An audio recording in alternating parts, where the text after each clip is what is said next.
केरवा के पतावा पे न्योता पे ठवानी न्योता करीना स्वीकार जी। हाँ लिहिनाया रख मोर आदित्य गोसाइया परती के सुन ली पुकार जी।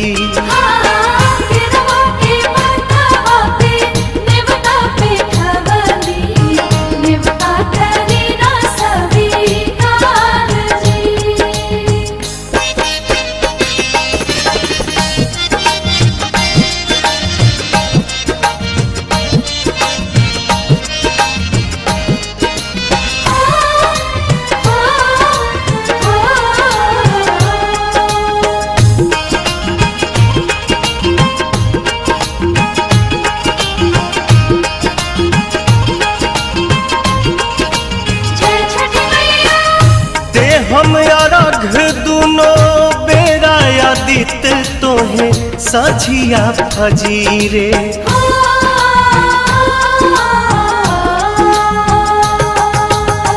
दूसरा अरघ देके मानव आशीष आके गंगा के तीरे। दिन के सहैया रौवे रोग हरैया जी रौवे से जग में जोर जी।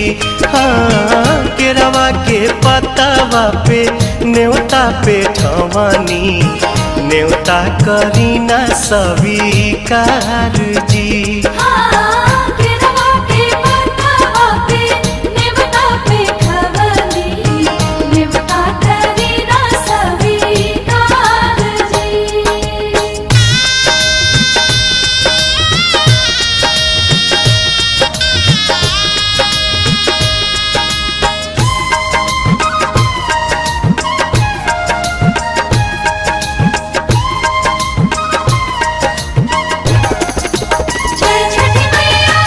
नजरी के कोर से करिले अजोर जग रौवे से जागेला।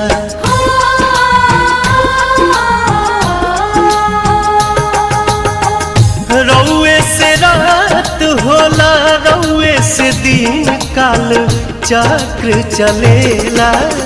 हर साल करब बरत आई छठी घटिया हमनी पकड़ब उपकार जी। हाँ लिहिनाया रघ मोर आदित्य गोसाइया बरती के सुन ली पुकार जी।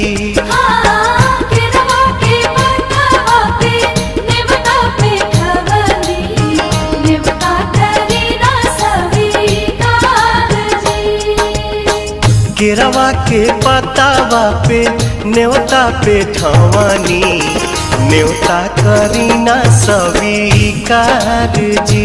हाँ लिहिनाया रघ मोर आदित्य गोसाइया परती के सुन ली पुकार जी।